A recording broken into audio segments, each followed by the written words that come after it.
Today I'm going to teach you 7 cool neoclassical metal guitar licks. So if you like that dark harmonic minor sound, you'll love this shred guitar lesson. Now the first of the 7 neoclassical licks is the easiest. The other 6 become a bit more advanced. Each of these guitar licks sound great on their own and also make for great neoclassical shred guitar exercises. In other words, using each of these guitar licks as exercises will help you build your guitar speed and will help you play many other cool licks and solos in the neoclassical style of guitar playing. Before you start shredding all over the guitar, it's really important that your hands are properly warmed up. To help you do this, you can check out my tutorial video on guitar warm-up exercises.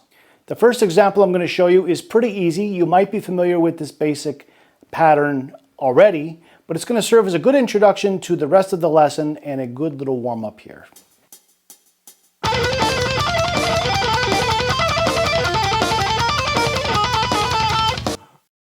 All right, so let's break this down.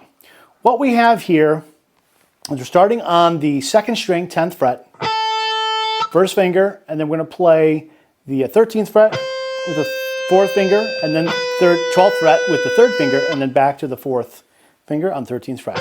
So it's an easy way to remember the pattern is that we've got these 3 notes here. We're going to play the bottom note first, then the top, then the middle note, then back to the top. So it's bottom, top, middle, top.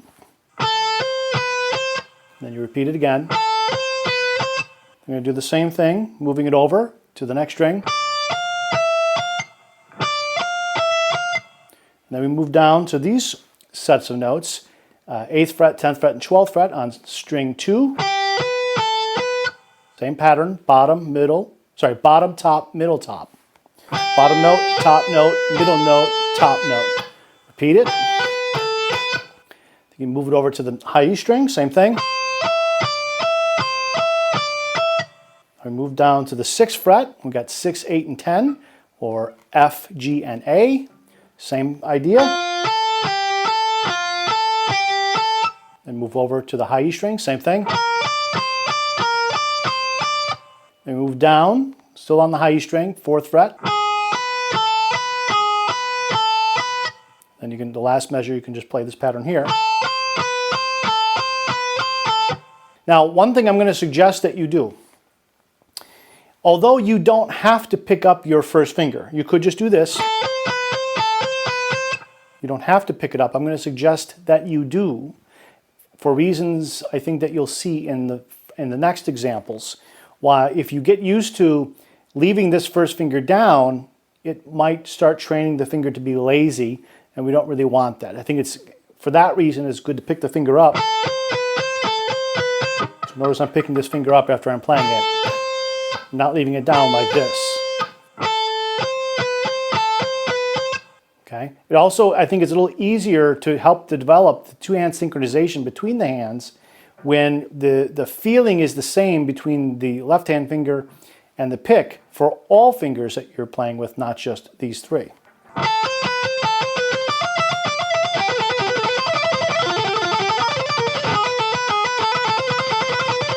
Etc. So that's example 1. All right, let's check out example number 2.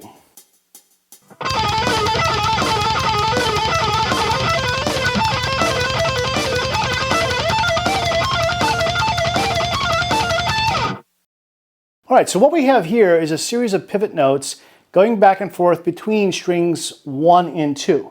So I'll break this down and play it pretty slowly. You'll notice that for the 3 measures, what we're really doing here is just outlining, or implying, I should say, an A minor chord with some other notes sometimes added in. So we start on the high E string, the 1st finger. Then we've got your middle finger here. We've got the G sharp note here. Then we've got this finger.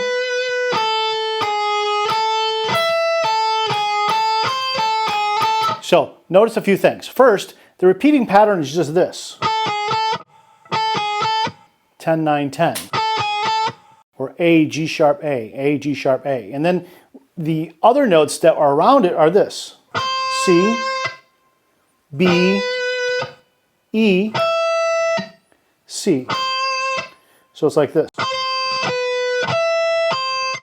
with these notes in between. So altogether, the first measure is this.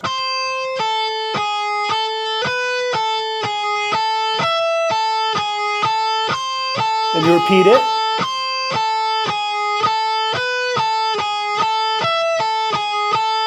Sounds pretty cool. Then we move up to what would be the next inversion if we were playing an A minor arpeggio. We're going to outline A minor here, the A minor chord. So the pattern is similar. We've got the repeating part of this, the pivot part, is these two notes, 13, 12, and then back to 13. So C, B, C is what we're playing here. C, B, C. And then the notes around it are E, D, A, E. So, and again with this in the middle of all those notes. So when you put it together, you've got this.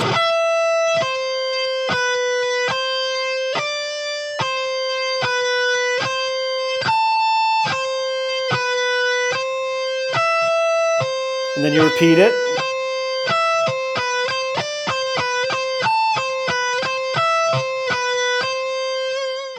And then we move up to what would be the next inversion, this A minor outlining up here. And we're going to play, the repeating notes are F, E, and F, with these notes surrounding it. We got A, G, C, and A,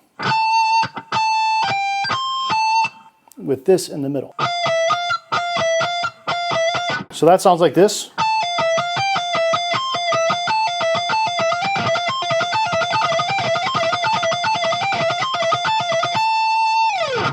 And there you have the whole example. Let's take a look at example number 3 in the key of D harmonic minor.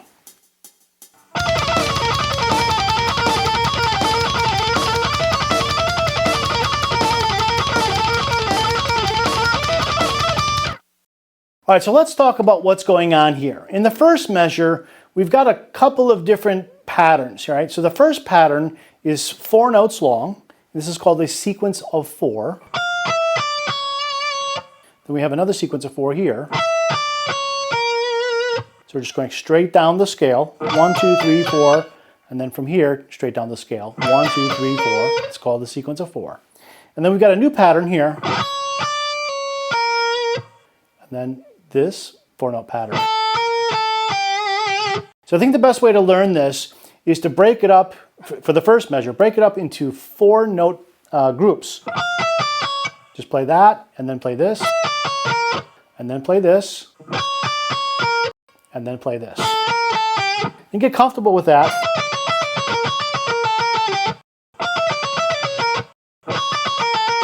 You can break it up into 8-note groups if you like. Now in measure 2, we start a new pattern. And it's really a group of 6 here. And it starts on the 10th fret. 1, 2, 3, 4, 5, 6. So just look at this as a group of 6 notes. And then it repeats.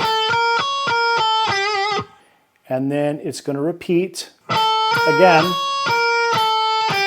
So now I'm into the start of the 3rd measure. And now from here, we've got this pattern.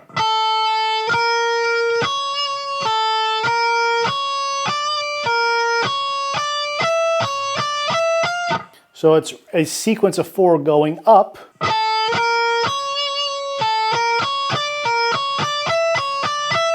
So all together, we have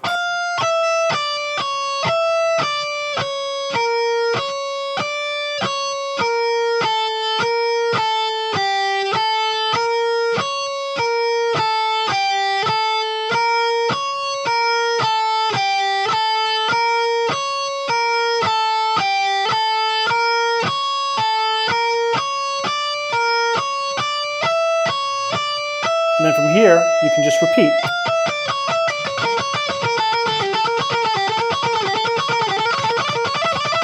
Etc. Very cool sound, very cool. harmonic minor neoclassical lick.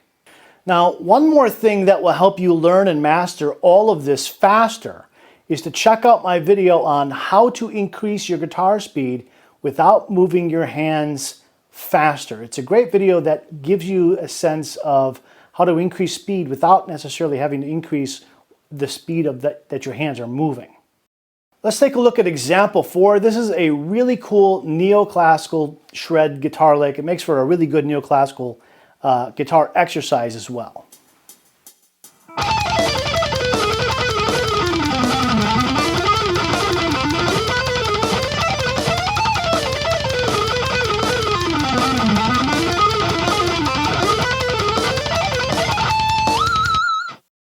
Really nice sound, very cool, dark, harmonic minor.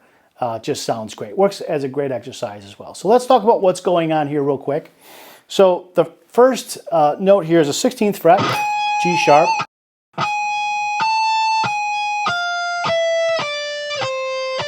So we're coming right down the scale.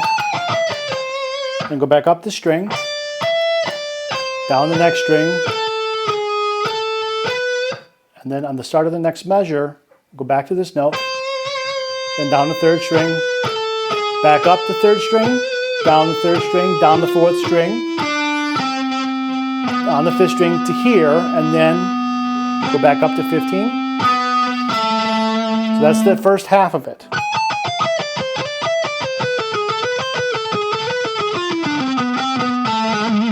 So you can stop there as a good place to just practice the first half.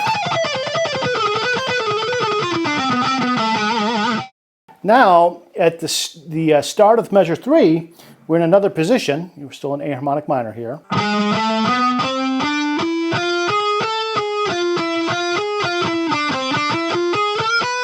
This is probably the most difficult part, is this part right here. Just a little bit of an awkward stretch here, but it's not that bad.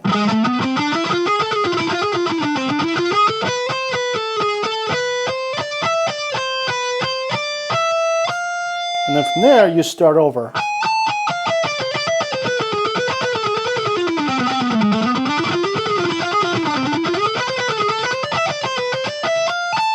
And on the A note, 17th fret, you can slide up to 24 if you like.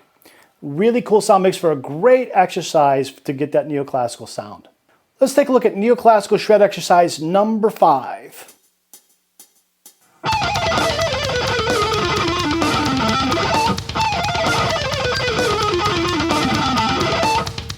So what we have going on in this example is we're playing an A harmonic minor scale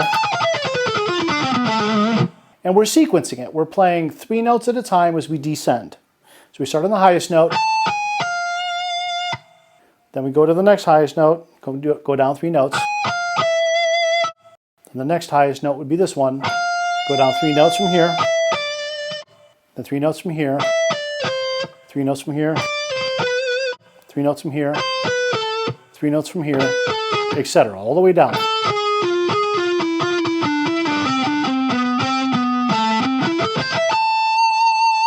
So once we get down to the bottom, then we play an A minor arpeggio. Okay, so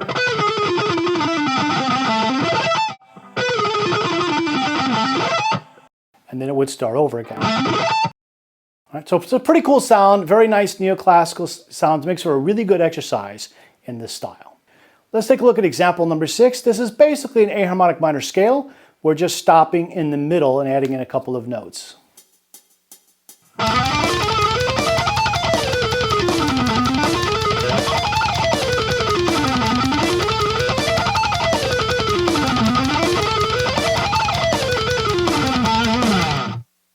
So that's the cool sound there. Now what we've got going on, as I said earlier, is just an A harmonic minor scale.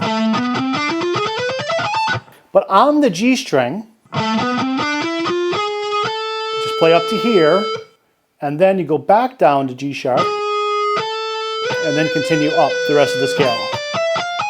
So I'll play it again.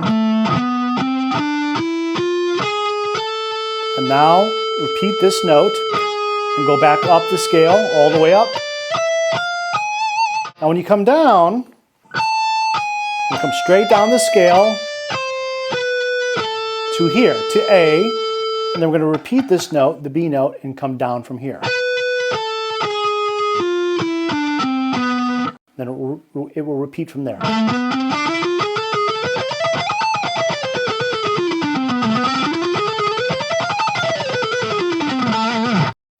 It's a really cool sound, and it's a great exercise. Let's take a look at example number 7.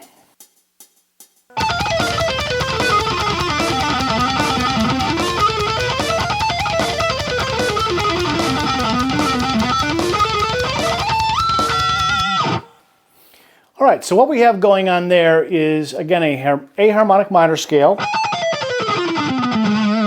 But we're playing it in a sequence of thirds, the interval of a third. So we have, then we have this third here, then this one, then here,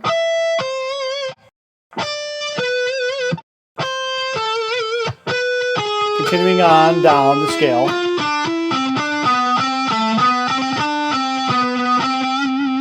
And then we start the pattern that we had in the previous example.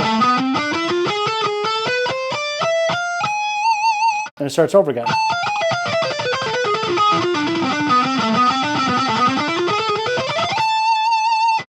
So it's a really good exercise in this neoclassical shred style. It's very, very useful. The combination of the sequence with the scalar part at the end. It's a very cool sound, cool exercise. It's a lot of fun to play. All right, let's talk about how to practice these neoclassical licks. They're great sounding licks and exercises in the style of Yngwie Malmsteen or Jason Becker or Michael Romeo or Bellis or Stump. It's a really great sound. So the first thing to say is to focus on the synchronization of the two hands and prioritize that over the speed. Another thing that I'll suggest is that to help verify that the two hands are in sync, try palm muting some of the exercises because you will feel the articulation better sometimes when palm muting. So for example, you can really feel the synchronization in your palm when you do that. So it's a nice little trick to help you occasionally verify that the stuff is clean. Now, if you like this video, subscribe to this YouTube channel and click on the notification bell so that YouTube tells you when I publish a new video. And then hit that like button. And let me know by leaving a comment below what other sorts of topics you'd like me to make new videos on for you. Now, if you want to develop lightning fast picking speed, I'll show you how in my new free guide titled How to Build Lightning Fast Guitar Picking Speed. It's free. Click on the link below to download your copy so that you can develop incredible picking speed even if you've struggled to do so in the past or don't have a lot of time to practice guitar.